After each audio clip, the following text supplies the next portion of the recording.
નમસ્કાર મિત્રો, હું રાજેશ ભાસ્કર આપ સૌનું યુટ્યુબમાં આપણી આ ચેનલ પર સ્વાગત કરું છું. મિત્રો, આજે આપણે તારીખ 18 ઓક્ટોબર 2025ના કેટલાક મોસ્ટ ઇમ્પોર્ટન્ટ કરંટ અફેર અને અગાઉની પરીક્ષામાં પૂછાયેલા કેટલાક ઇમ્પોર્ટન્ટ પ્રશ્નો વિશે ડિટેલમાં ચર્ચા કરીશું, જે આપને આવનારી પરીક્ષા માટે ખૂબ જ ઉપયોગી સાબિત થશે. તો મિત્રો, આપ આ ચર્ચા સાથે જોડાઈ રહેજો અને વિડીયોને પહેલેથી લઈને છેલ્લે સુધી પૂરેપૂરો જોવાનો આગ્રહ રાખજો. તો ચલો મિત્રો, શરૂ કરીએ. શરૂઆત કરતા પહેલા જણાવી દઉં કે જો તમારે આપણી આ યુટ્યુબ ચેનલને સબસ્ક્રાઇબ કરવાનું બાકી હોય તો ચેનલને સબસ્ક્રાઇબ કરજો, નોટિફિકેશન બેલ આઇકોનને પ્રેસ કરીને, અને જો તમને વિડીયો પસંદ આવે તો વિડીયોને લાઇક કરજો. પરંતુ વિડીયોને અત્યારે જ તમારા જેટલા પણ મિત્રો કોમ્પિટિટિવ એક્ઝામની તૈયારી કરી રહ્યા છે એ બધા મિત્રો જોડે શેર કરી દો. ચલો તો શરૂઆત કરીએ. સૌપ્રથમ જોઈશું અગાઉની પરીક્ષામાં પૂછાયેલા સામાન્ય વિજ્ઞાનના પ્રશ્નો, જેના જવાબો તમારે મને કમેન્ટ બોક્સમાં લખીને જણાવવાના છે.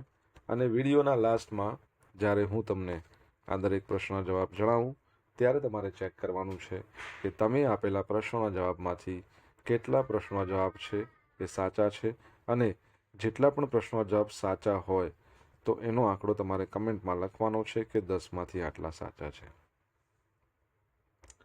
ડેલી જીકે ટેસ્ટમાં રોજ 10 પ્રશ્નો પૂછે છે. 5 પ્રશ્નો સામાન્ય વિજ્ઞાનના હોય છે. બાકીના જે 5 પ્રશ્નો છે એ ગુજરાતના ઇતિહાસના છે. તો તમે તમારા આન્સર આપો નીચે કમેન્ટ બોક્સમાં, અને હું આજના કરંટ અફેરનો પ્રથમ પ્રશ્ન છે એની શરૂઆત કરું છું. પ્રથમ પ્રશ્ન છે કે ગ્લોબલ ફાઇનાન્શિયલ સેન્ટર્સ ઇન્ડેક્સની 38મી જે એડિશન છે, GFCI 38, એના રેન્કિંગમાં ગિફ્ટ સિટી છે એને 3 સ્થાનની છલાંગ લગાવી છે. એ છલાંગ લગાવ્યા બાદ હવે કેટલામાં નંબર પર છે, કયા સ્થાને છે? તો જવાબ આવશે હવે તે 43મા નંબર પર છે. ગિફ્ટ સિટીની વાત ચાલી રહી છે. તો ગુજરાતનું સૌપ્રથમ આપણે કહી શકીએ કે ઇન્ટરનેશનલ ફાઇનાન્શિયલ સર્વિસ સેન્ટર, રાષ્ટ્રીય મહત્વનો પ્રોજેક્ટ એવો Gujarat international finance tech city એટલે કે ગિફ્ટ સિટી, એણે વૈશ્વિક સ્તરે તેની સ્થિતિ વધારે મજબૂત બનાવી છે. ગ્લોબલ ફાઇનાન્શિયલ સેન્ટર ઇન્ડેક્સની 38મી નંબરની એડિશન, એમાં એના રેન્કિંગમાં ગિફ્ટ સિટી છે એને 3 સ્થાનની છલાંગ લગાવીને હવે 43મા નંબર પર આવી ગઈ છે. ગિફ્ટ સિટીની જો વાત કરીએ ને તો એકંદરે એનું રેટિંગ સુધરી ગયું છે. ભારતની ઉભરતી ઇન્ટરનેશનલ ફાઇનાન્શિયલ ઇકોસિસ્ટમમાં વિદેશી રોકાણકારો અને સંસ્થાઓનો વધતો વિશ્વાસ દર્શાવે છે. તેણે ફિનટેક ઇન્ડસ્ટ્રીમાં પણ નોંધપાત્ર પ્રગતિ કરી છે, જ્યાં તે 5 ક્રમની છલાંગ લગાવીને 40માંથી 35મા નંબરે આવ્યું છે. આ પ્રગતિ ઇનોવેશન, ટેકનોલોજી સંચાલિત ફાઇનાન્શિયલ સર્વિસીસના કેન્દ્ર તરીકેની તેની વધતી તાકાતને પુનરોચ્ચાર કરે છે. આંતરરાષ્ટ્રીય પ્રભાવ અને ભવિષ્યની સંભાવના, એશિયા પેસિફિકમાં સ્થાન.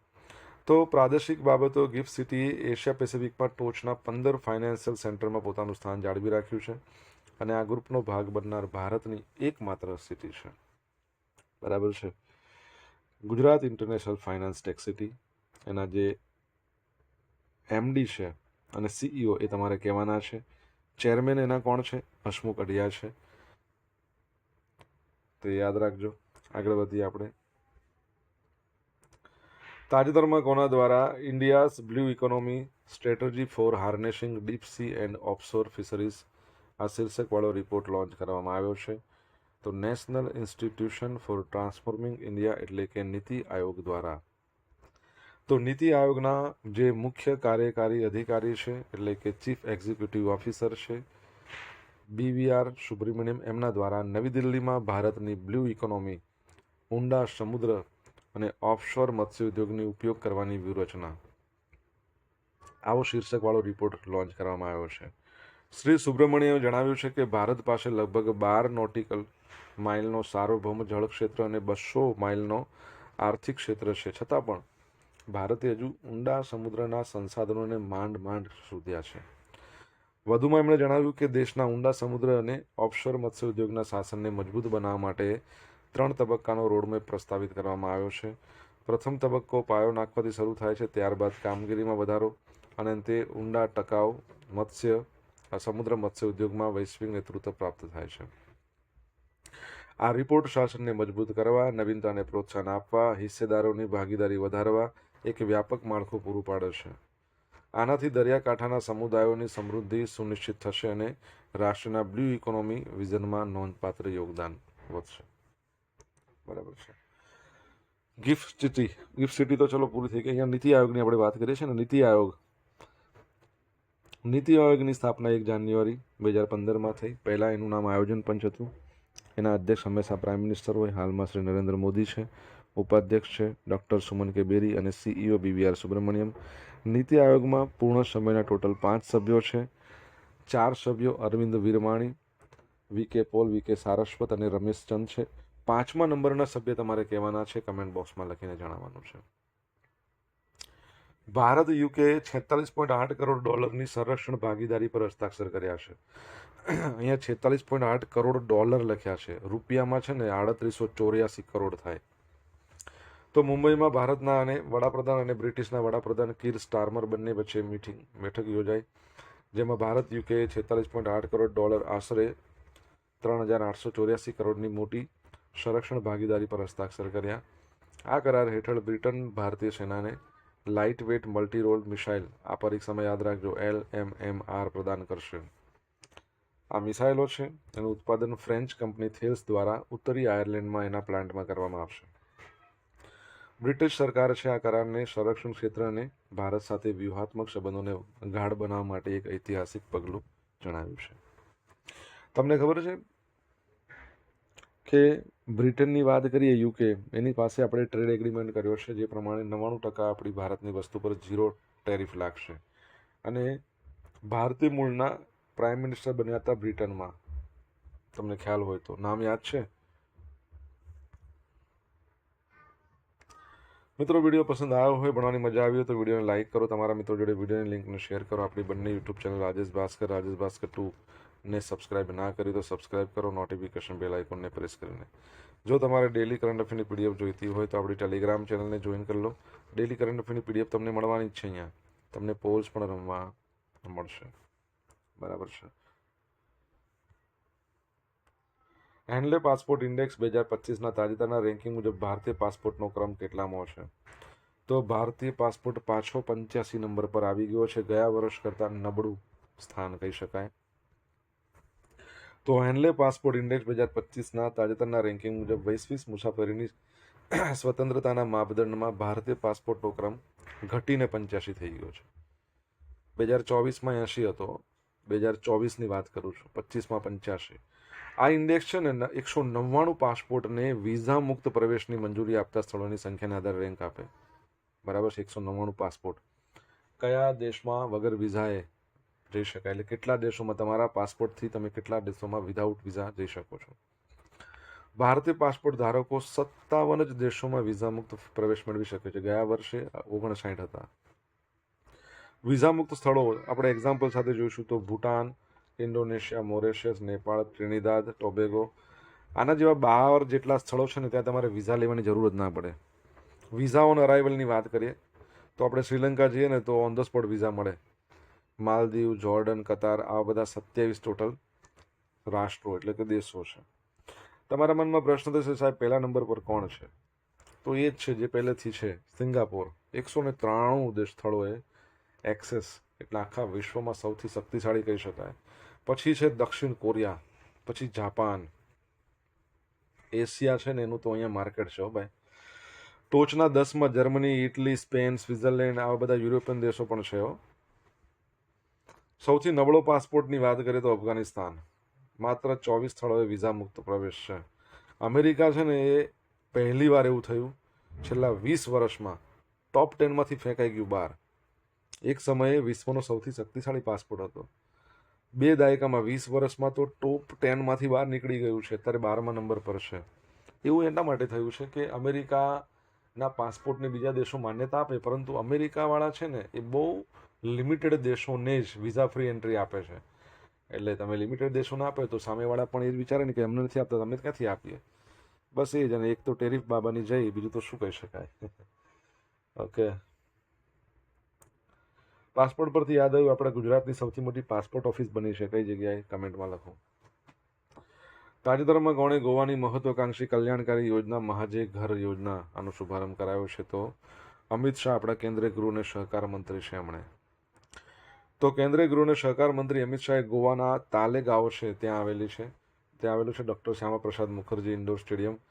ત્યાં રાજ્ય સરકારના મહત્વાકાંક્ષી કલ્યાણી કાર્યક્રમ મહાજે ઘર આ યોજનાનો શુભારંભ થયો. આ યોજનાનો મુખ્ય હેતુ સરકારી અને સામુદાયિક જમીન પર બનેલા મકાનો છે એમને નિયમિત એટલે રેગ્યુલરાઇઝ કરવાનો, લાંબા સમયથી ત્યાં રહેતા નિવાસીઓને માલિકીનો હક આપવાનો છે. અમિત શાહે જણાવ્યું કે આ યોજના કાયદાકીય અનિયમિતતાઓને નિયમિત કરીને 11 લાખ લોકોને માલિકી હક આપશે, જેનાથી ગોવાની લગભગ અડધી વસ્તીને ફાયદો થશે. પ્રારંભના ભાગરૂપે વિવિધ આવાસ અને જમીન નિયમન જોગવાઈઓ હેઠળ લાભાર્થીઓને પ્રમાણપત્રો અને સનદ વિતરિત કરવામાં આવ્યા. તેમણે કહ્યું, ગોવા જે ગતિએ વિકાસ કરી રહ્યો છે ને, 2037 સુધીમાં વિકસિત રાજ્ય બની જવાની સંભાવના છે. ઓકે, ગોવાની આપણે વાત કરીએ તો એના સીએમ તમારે મને કહેવાના છે. ગોવા છે, રિસન્ટલી તમને ખબર હોય તો એક ફેસ્ટિવલ યોજાયો હતો જેનું 3જા નંબરનું સંસ્કરણ, એ ફેસ્ટિવલ પણ તમારે મને કહેવાનું છે. ઓકે, અને પુષ્પપતિ અશોક ગજપતિ રાજુ એના ગવર્નર છે. હાઈકોર્ટ એની મુંબઈ લાગુ પડ્યો. આગળ પણ ગોવાનો પ્રશ્ન, જેટલા માટે મેં તમને ગોવાના સીએમ કીધા છે. તો ગોવાના પૂર્વ મુખ્યમંત્રી રવિ નાયકનું નિધન થઈ ગયું છે. હાલમાં તેઓ કૃષિ મંત્રી તરીકે કામ કરી રહ્યા હતા અને ભૂતકાળમાં તેઓ સીએમ હતા, 6 દિવસ માટે બન્યા હતા. તો કાર્ડિયાક એરેસ્ટના કારણે 79 વર્ષની એમની એજ હતી, અવસાન થઈ ગયું છે. તેમણે તેમની રાજકીય સફરની શરૂઆત મહારાષ્ટ્રવાદી ગોમંતક પાર્ટીમાંથી કરી, પછી કોંગ્રેસમાં જોડાયા અને છેલ્લે તેઓ બીજેપી સાથે જોડાઈ ગયા. તેઓ પ્રથમવાર 1994માં 6 દિવસ માટે ગોવાના મુખ્યમંત્રી બન્યા હતા, જે ઘટના રાજકીય વિવાદોને કારણે ચર્ચામાં રહી હતી. તો યાદ રાખજો, રવિ નાયકનું અવસાન થઈ ગયું છે. ગોવાના તેઓ પૂર્વ સીએમ હતા. હાલમાં ગોવાના સીએમ કોણ છે એ તમારે મને જણાવવાનું છે. સોશિયલ મીડિયાના માધ્યમથી તમે મારી સાથે કનેક્ટ થઈ શકો છો.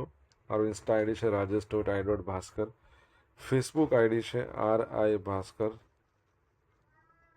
અને ટેલિગ્રામ ચેનલ છે આપણી રાજેશ ભાસ્કર, જ્યાં તમને ડેલી કરંટ અફેરની પીડીએફ મળશે અને પોલ્સ પણ રમવા મળશે. જો તમને ભણવાની મજા આવી હોય તો વિડીયોને એક લાઇક કરો, તમારા મિત્રો જોડે વિડીયોની લિંકને શેર કરો. ચેનલ સબસ્ક્રાઇબ કરવાની બાકી હોય તો સબસ્ક્રાઇબ કરો, નોટિફિકેશન બેલ આઇકોનને પ્રેસ કરીને. તાજેતરમાં કોણ International union for conservation of નેચર્સનું નવું સભ્ય રાષ્ટ્ર બની ગયું છે? તો જવાબ આવશે આર્મેનિયા. કોણ બન્યું છે? આર્મેનિયા. તો Armenia International union for conservation of નેચર્સનું નવું સભ્ય રાષ્ટ્ર બન્યું છે. આ જાહેરાત અબુધાબીમાં આયુષ્યન વર્લ્ડ કન્ઝર્વેશન કોંગ્રેસ દરમિયાન કરવામાં આવી, જે જૈવ વિવિધતા સંરક્ષણ અને ટકાઉ વિકાસને આગળ વધારવા માટે આર્મેનિયાની વધતી જતી પ્રતિબદ્ધતા પર ભાર મૂકે છે. આનાથી આર્મેનિયાને પ્રકૃતિ બચાવવા માટે વિશ્વભરના નિષ્ણાંત અને ભાગીદારીનો લાભ મળશે.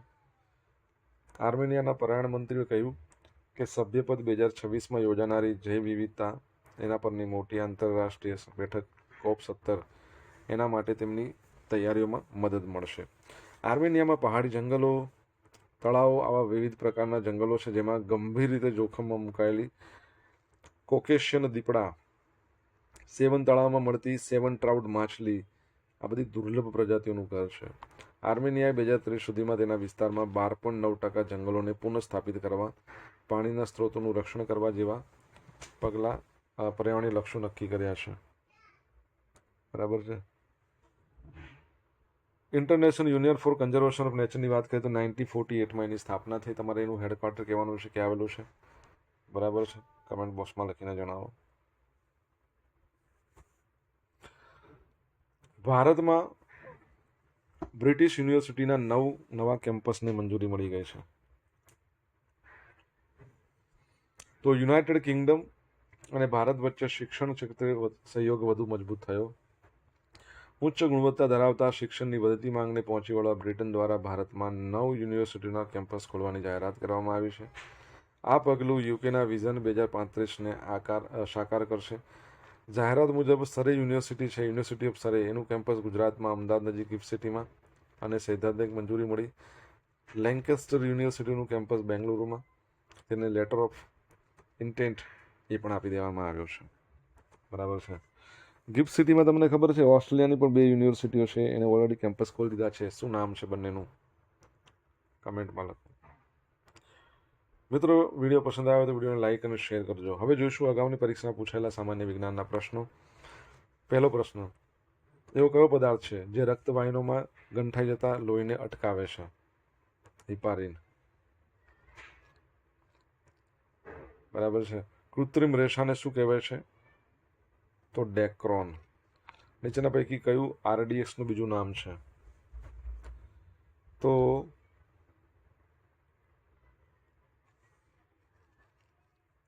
સાયક્લોનાઇટ. નીચે પૈકી કયું પરોપજીવી નથી એવું કીધું છે? નથી. માખી. સેલ્સિયસ અને ફેરનહીટ ક્યારે તાપમાન સરખું બતાવે? -40 છે. હવે જોઈશું અગાઉની પરીક્ષામાં પૂછાયેલા ગુજરાતના ઇતિહાસના પ્રશ્નો. પહેલો પ્રશ્ન, ગુજરાતનું પ્રસિદ્ધ કાંકરિયા તળાવ કયા સુલતાને બંધાવ્યું હતું? કુતુબુદ્દીન અહમદ શાહ. સેકન્ડ, કયા સત્યાગ્રહની ગુજરાતના પ્રથમ સત્યાગ્રહ માનવામાં આવે છે? તો ખેડા સત્યાગ્રહ 1917-18. દાંડી કૂચની શરૂઆત થઈ હતી 12 માર્ચ 1929. ગુજરાતમાં સૌપ્રથમ મફત અને ફરજિયાત શિક્ષણ દાખલ કરનાર રાજવી હતા સયાજીરાવ ગાયકવાડ ત્રીજા. આર્ય સમાજની શરૂઆત ક્યાં થઈ? મહારાષ્ટ્ર. હવે મિત્રો જોઈશું ગઈકાલે પૂછેલા પ્રશ્નનો જવાબ. પહેલો પ્રશ્ન, તાજેતરમાં કોણે તેમની સ્પોર્ટ્સ એથ્લેટિક્સ બ્રાન્ડ 10XU આ લોન્ચ કરી છે? તો સચિન તેંડુલકર. સેકન્ડ, ભારતને કેટલી વાર સંયુક્ત રાષ્ટ્રની માનવ અધિકાર પરિષદમાં સભ્યપદ મળ્યું છે? કેટલામી વાર છે? તો 7મી વાર મળ્યું છે. હવે આપણે આજે પૂછેલા પ્રશ્નોના જવાબ જોઈ લઈએ. પહેલો પ્રશ્ન શું હતો? ગિફ્ટ સિટીના MD CEO કોણ છે? તો ગિફ્ટ સિટીના MD CEO નવા આવ્યા છે સંજય કૌલ. જો ગિફ્ટ સિટી છે ને એમાં ભારતમાં સૌ પ્રથમ માનવ રહિત પોલીસ સ્ટેશન બનાવવામાં આવશે એવું કહે છે. નીતિ આયોગની વાત કરીએ, 5મા નંબરના પૂર્ણ સમયના સભ્ય છે, એમનું નામ શું છે? રાજીવ ગોબા. ત્રીજા નંબરનો પ્રશ્ન, યુનાઇટેડ કિંગડમ અથવા તો બ્રિટનના પૂર્વ પ્રાઇમ મિનિસ્ટર ભારતીય મૂળના, શું નામ એમનું? ઋષિ સુનક.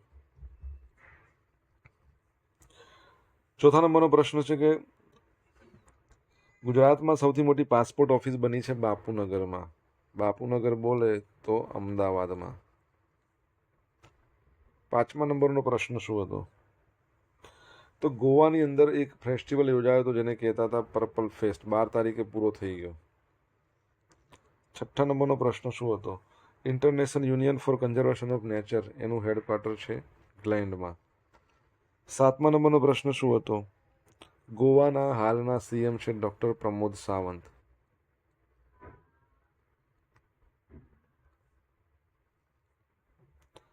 8મા નંબરનો પ્રશ્ન હતો, એવો ઓસ્ટ્રેલિયાની 2 યુનિવર્સિટીઓ છે જેઓ અહીંયા આપણે શું કહી શકાય ગિફ્ટ સિટીમાં આવી ગઈ છે. એક તો છે